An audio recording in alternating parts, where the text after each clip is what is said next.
बात का अगला पड़ाव 100 बात की एक बात का। जुलाई में होने वाली सीबीएसई की 10वीं और 12वीं की बची हुई परीक्षाएं रद्द कर दी गईं। बीजेपी ने राजीव गांधी फाउंडेशन पर साल 2005-2006 में चीन के दूतावास से 90 लाख रुपए की डोनेशन लेने का आरोप लगाया, जिसे कांग्रेस ने बेबुनियाद ठहरा दिया। सीमा विवाद के बीच खबर है कि लद्दाख की गलवान घाटी में चीन की सेना ने एक बार फिर अपना टेंट लगा दिए और पतंजलि की तरफ से पेश कोरोना की दवा को महाराष्ट्र सरकार ने राज्य में अनुमति नहीं देने की चेतावनी दी, तो बीजेपी स्वामी रामदेव के बचाव में उतर आई। कोरोना की मार झेल रहे राजस्थान के कई जिलों में आई धूल भरी आंधी ने लोगों को खौफ से भर दिया। आंधी का भयानक रूप देख लोग अपने घरों में कैद हो गए। कई जिलों में तो आंधी के साथ तेज बारिश भी हुई। लेकिन चुरू जिले में आई आंधी ने तो लोगों को डरा दिया। ऐसा लगा जैसे कोई भयानक बवंडर शहर की तरफ बढ़ रहा हो। धूल ने कई इलाकों को ढक दिया। दिन में रात हो गई, शहर का रंग लाल पड़ गया। मौसम सिर्फ पलटा नहीं, डराने लगा। इतनी मोटी परत यहाँ पर धूल की है कि पूरा सूरज को अपने पूरे आगोश में ले लिया है। यहाँ पर बिजली कटौती भी कर ली है सरकार ने। अनुमान है कि 70 किलोमीटर प्रति घंटा की रफ्तार से आंधी आई, जिसकी वजह से लोगों को अपने घरों में छिपना पड़ा। मैं 35 ईयर ओल्ड हो चुका हूँ, लेकिन आज जो मैंने ये माहौल देखा है, ये मैंने मेरी लाइफ में नहीं देखा। चुरू के पड़ोसी जिले बीकानेर में भी बवंडर देख लोग सहम गए। पेड़ों को देखकर ही समझा जा सकता था कि वहां आई आंधी कितनी ताकतवर थी। इस आंधी की वजह से सड़कों पर कुछ दूर तक दिखना भी बंद हो गया। बस तस्वीरें आप दिखा दें कि किस तरीके से आप देख सकते हैं कि दोपहर हो चुकी है, लेकिन इसके बावजूद भी अंधेरा बिल्कुल यहाँ पे छाया हुआ है। हालांकि पश्चिमी राजस्थान के जिलों में आई इस धूल भरी आंधी की वजह से किसी नुकसान की अब तक कोई खबर नहीं है। तो बात की एक बात है कि राजस्थान में आई ये धूल भरी आंधी को देखकर लोग भी हैरान रह गए, क्योंकि इस बवंडर को एक साथ कई जिलों में दिखा गया। मौसम विभाग ने अब इन जिलों में भारी बारिश की भी चेतावनी जारी कर दी है। पटना में आरजेडी नेता तेजस्वी यादव और उनके भाई तेज प्रताप यादव ने पेट्रोल और डीजल की लगातार बढ़ रही कीमतों के विरोध में प्रदर्शन किया। देश में पेट्रोल डीजल की कीमतों में लगातार 19वें दिन बढ़ोतरी हुई। इसी बढ़ोतरी को मुद्दा बनाते हुए दोनों भाइयों ने केंद्र सरकार पर हमला बोला और अपने घर से पार्टी के कार्यकर्ताओं के साथ साइकिलों पर निकलकर प्रदर्शन शुरू कर दिया। विरोध के लिए इसी प्रदर्शन में एक ठेले के ऊपर एक मोटरसाइकिल रखकर भी कुछ कार्यकर्ता चलते नजर आए।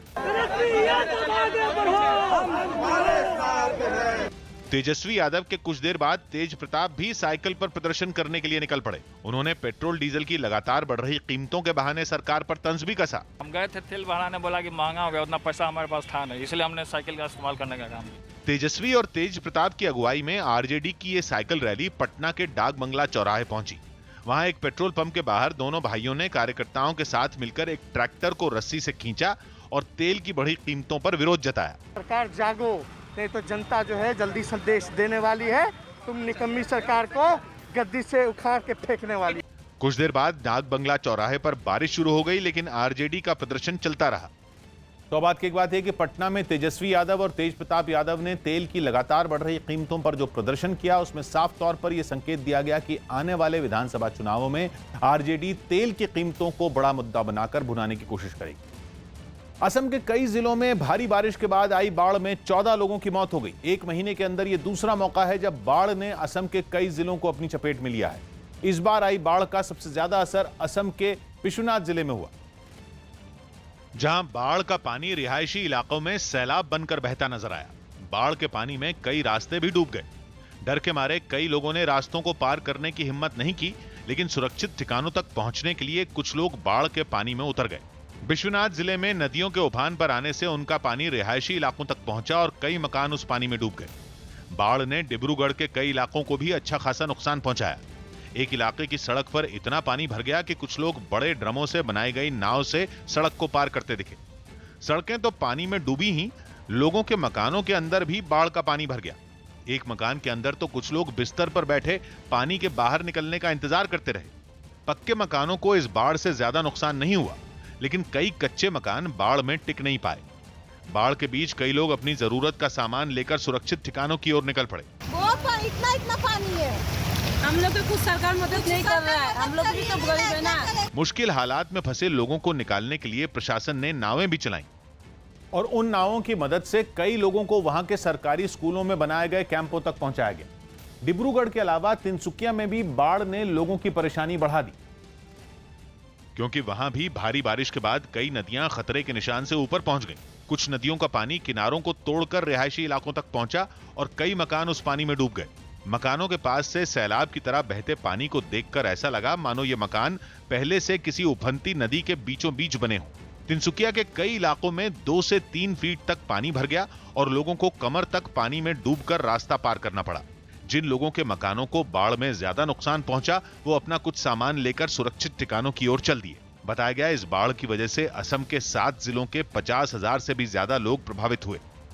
सौभाग्य की बात है कि बाढ़ की वजह से असम में कई लोगों की जान जा चुकी है। कई लोग बाढ़ प्रभावित इलाकों में फंसे हुए हैं। ऐसे में प्रशासन के सामने लोगों को सुरक्षित ठिकानों तक पहुंचाने की बड़ी चुनौती है, क्योंकि वहां कई इलाकों में रुक रुक कर बारिश भी हो रही है। सीबीएसई की 10वीं और 12वीं की जो बची हुई परीक्षाएं 1 जुलाई से 15 जुलाई के बीच होनी थी, वो रद्द कर दी। सुप्रीम कोर्ट में केंद्र सरकार ने इस बात की जानकारी दी कि कोरोना संकट की वजह से सीबीएसई की 10वीं और 12वीं की बची हुई परीक्षाएं रद्द की जा रही हैं और सभी छात्रों को पिछले 3 पेपर के आधार पर बची हुई परीक्षाओं में नंबर दिए जाएंगे। इसके अलावा 12वीं के छात्रों को हालात ठीक होने पर परीक्षा का विकल्प भी दिया जा सकता है, यानी 12वीं के जो छात्र परीक्षा देना चाहते हैं, जो बची हुई हैं, हालात ठीक होने पर उनकी परीक्षाएं ली जाएंगी, लेकिन इसके लिए अभी समय तय नहीं किया गया। साथ ही सरकार ने यह भी बताया कि स्कूल और कॉलेजों का अगला सेशन सितंबर से शुरू होगा, इसलिए सरकार की कोशिश है कि 15 अगस्त से पहले बोर्ड परीक्षाओं के नतीजे घोषित कर दिए जाएं। थाईलैंड के लोबरी में लोग बंदरों के आतंक से जूझ रहे हैं। टूरिज्म बंद होने की वजह से इन बंदरों को सैलानियों से खाने पीने की चीजें नहीं मिल पा रही, जिसकी वजह से ये बंदर और खतरनाक हो गए। बेखौफ बंदर लोगों के घरों और दुकानों के अंदर घुसकर खाने पीने की चीजें छीन लेते हैं। सामने आए वीडियो में बंदरों का झुंड एक दुकान के अंदर घुसकर उत्पात मचाता नजर आया। बंदरों का ये झुंड तभी बाहर निकला जब दुकानदार ने उन्हें खाने की चीजें बांटी। बंदरों से बचने के लिए कुछ दुकानदार नए-नए तरीके आजमाते दिखे। Front of my shop to scare them away. I've got a tiger's head as well. बंदरों की दहशत दूसरे लोगों पर भी नजर आई। डरे हुए लोग अपने घरों को लोहे की जालियों से बंद कराने को मजबूर हो गए। It would be difficult to live without it because the monkeys will get in all the time. बताया गया कि इन बंदरों ने शहर के कई हिस्सों को अपना ठिकाना बना लिया है और वो वहाँ किसी को घुसने तक नहीं देते। बंदरों को पकड़ने के लिए तैनात किए गए कर्मचारी तक इनके आगे बेबस नजर आए। सौभाग्य की बात है कि थाईलैंड का यह शहर पहले ही बंदरों की समस्या से जूझता रहा है। वहां नसबंदी कर इन बंदरों की तादाद पर काबू पाने की कोशिश की गई, लेकिन उसका भी कोई फायदा नहीं। यही नहीं, कोरोना की वजह से लागू लॉकडाउन के बाद से तो ये बंदर और भी खतरनाक हो चुके। प्रीति जिंटा का कसरत करने का वीडियो वायरल हो गया। प्रीति जिंटा का कसरत करने का एक वीडियो सोशल मीडिया पर वायरल हो गया।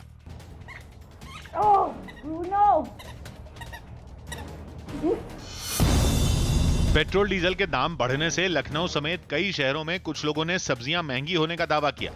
जब ये डीजल महंगा हो गया है तो माल महंगा बिकेगा। मुंबई में गोविंदा के बेटे यशवर्धन की कार की एक दूसरी कार से टक्कर हो गई। राहत की बात यह रही कि इस हादसे में किसी को चोट नहीं आई। इसके बाद वहां पहुंचे गोविंदा ने चश्मदीदों से बात की और आपसी सहमति से मामला खत्म किया। ये काफी स्पीड में आया, आपके बेटे ने कंट्रोल भी किया, बट ये होल्डिंग में गया।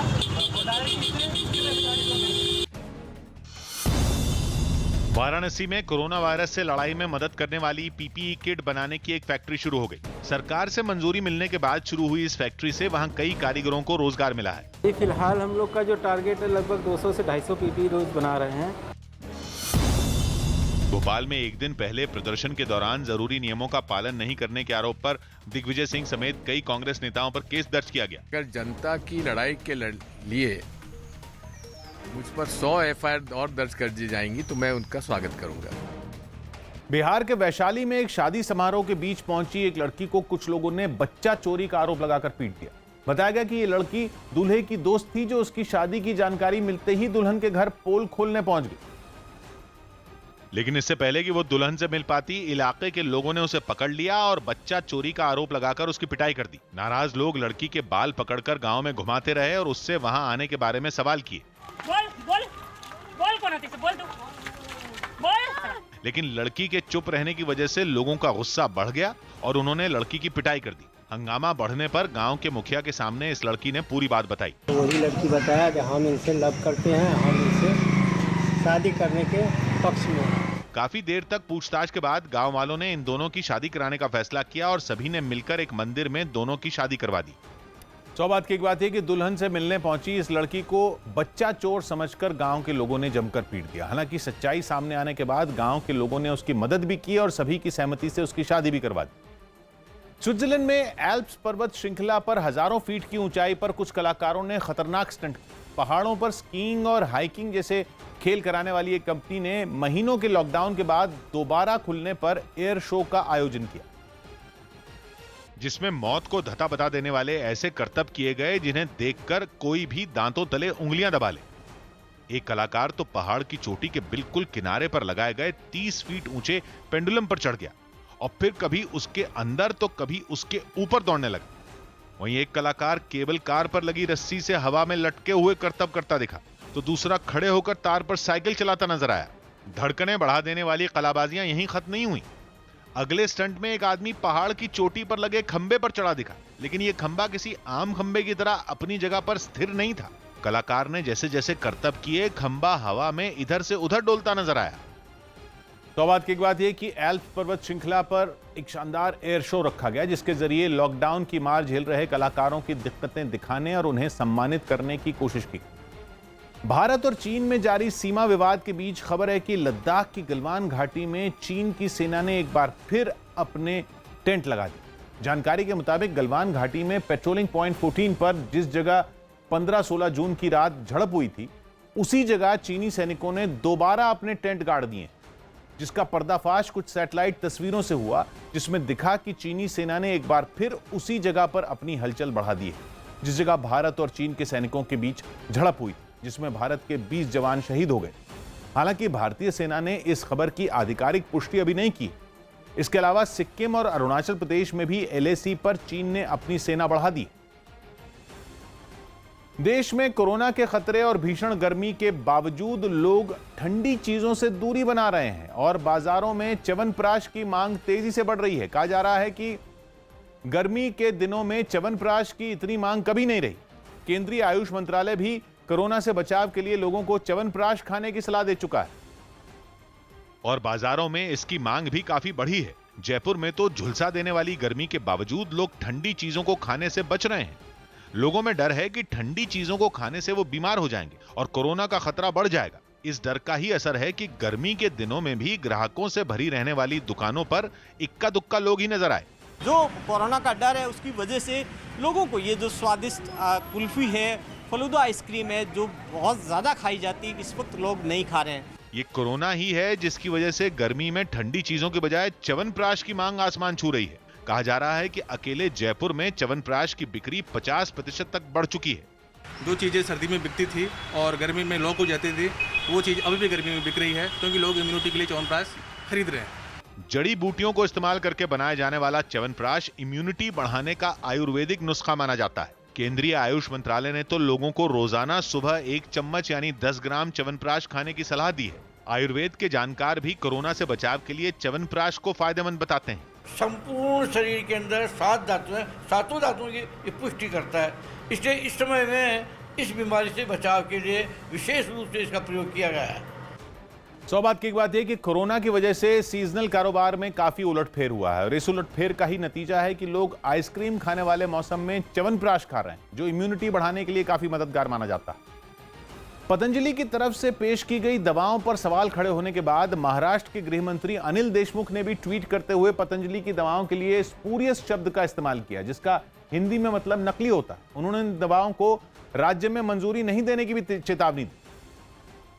या मिसलीडिंग एडवर्टाइजमेंट वो नहीं कर सकते और उस प्रकार की उन्होंने महाराष्ट्र में मिसलीडिंग एडवर्टाइजमेंट देने की कोशिश की तो उनके ऊपर गुनाह दाखिल महाराष्ट्र में किया जाएगा। महाराष्ट्र के गृह मंत्री के हमले के बाद बीजेपी भी स्वामी रामदेव और पतंजलि की दवाओं के बचाव में उतर आई। जो लोगों के हितों के लिए लड़ रहे हैं, ऐसे व्यक्ति की दवा को जांच पड़ताल के बगैर स्पूरियस बोलना, बनावटी बोलना, यह कहां का न्याय है? रवि शास्त्री समेत कई दिग्गजों ने 1983 वर्ल्ड कप की जीत को याद किया। 1983 वर्ल्ड कप जीतने के 37 साल पूरे होने पर रवि शास्त्री समेत कई दिग्गजों ने उस दिन को याद किया और बताया कि उस जीत ने भारत में क्रिकेट को बदल कर रख दिया था। रवि शास्त्री भी उस समय भारतीय टीम का हिस्सा थे। छत्तीसगढ़ के कांकेर में बीएसएफ के 15 जवानों को कोरोना वायरस हो गया। ये सभी जवान कुछ दिन पहले ही अलग अलग राज्यों में अपने घरों से ड्यूटी पर लौटे थे, जिसके बाद उन्हें क्वारंटीन सेंटर में रखा गया था। यूपी में 10वीं और 12वीं की बोर्ड परीक्षा के नतीजे शनिवार को घोषित किए जाएंगे। कोरोना वायरस की वजह से पाकिस्तान में फंसे 250 भारतीय अटारी बॉर्डर से स्वदेश लौट आए। इनमें ज्यादातर लोग जम्मू कश्मीर के रहने वाले हैं। उत्तराखंड के हल्द्वानी में भारी बारिश के बीच एक इलाके से आई तस्वीरों में उफान पर बह रहे एक नाले में एक मोटरसाइकिल सवार की लापरवाही से उसकी जान पर बनाई। यह हादसा उस वक्त हुआ जब वो अपनी मोटरसाइकिल से नाले को पार करने की कोशिश कर रहा था, लेकिन इस लापरवाही ने उसे खतरे में डाल दिया। पानी के तेज बहाव की वजह से उसकी मोटरसाइकिल पलट गई। घटना की तस्वीरों को देखकर ऐसा लगा कि वो डूबने वाला है।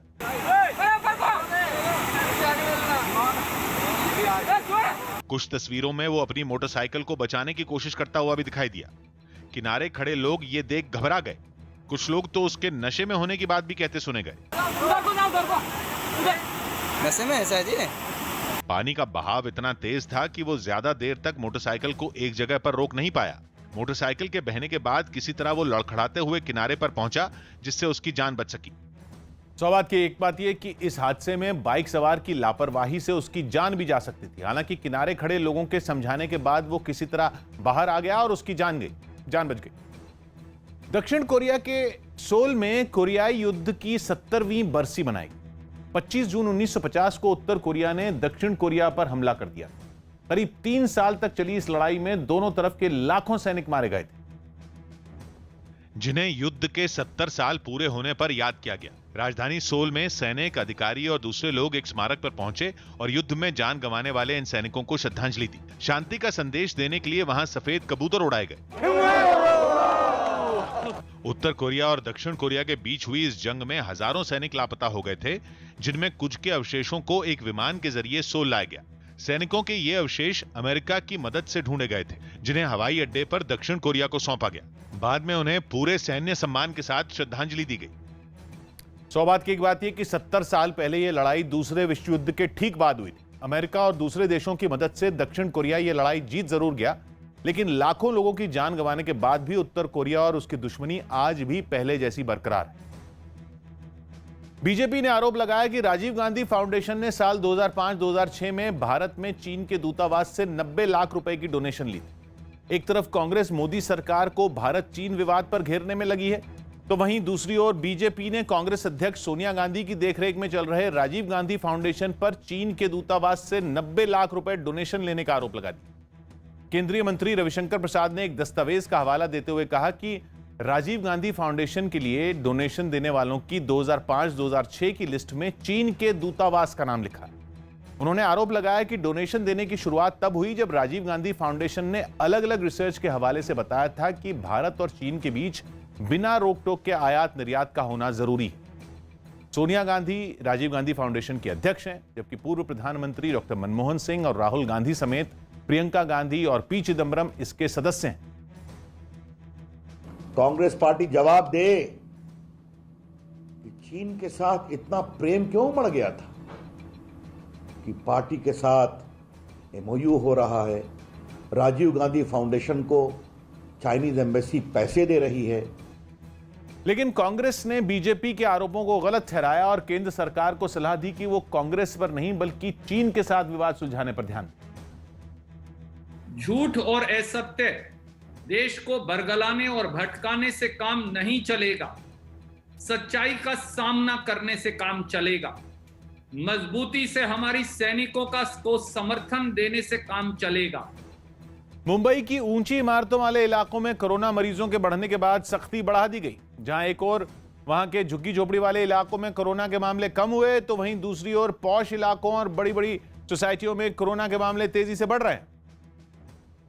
जिसका नतीजा ये हुआ कि प्रशासन ने मुंबई के ऊंची इमारतों वाले इलाकों में फिर लॉकडाउन लगा दिया। वहां के मालाड इलाके में भी प्रशासन ने सख्ती बढ़ा दी और बाजार बंद करवा दिए। दुकानों पर लगे ताले और बाजार में पसरे सन्नाटे के बीच वहां केवल दवा की दुकानें खुली नजर आईं। इस समय हम मुंबई के मलाड वेस्ट इलाके के सोमवारी बाजार इलाके में खड़े हैं। इस चौराहे को देखकर आप अंदाजा लगा सकते हैं, सिर्फ एक मेडिकल स्टोर खुला हुआ है। कोरोना बढ़ने की वजह से मुंबई के पॉश इलाकों बोरीवली, कांदिवली, मालाड और दहिसर में कई कंटेनमेंट जोन बनाए गए और वहां मेडिकल कैंप लगाए गए, जहां लोगों के बुखार की जांच के साथ साथ कोरोना टेस्ट भी किया गया।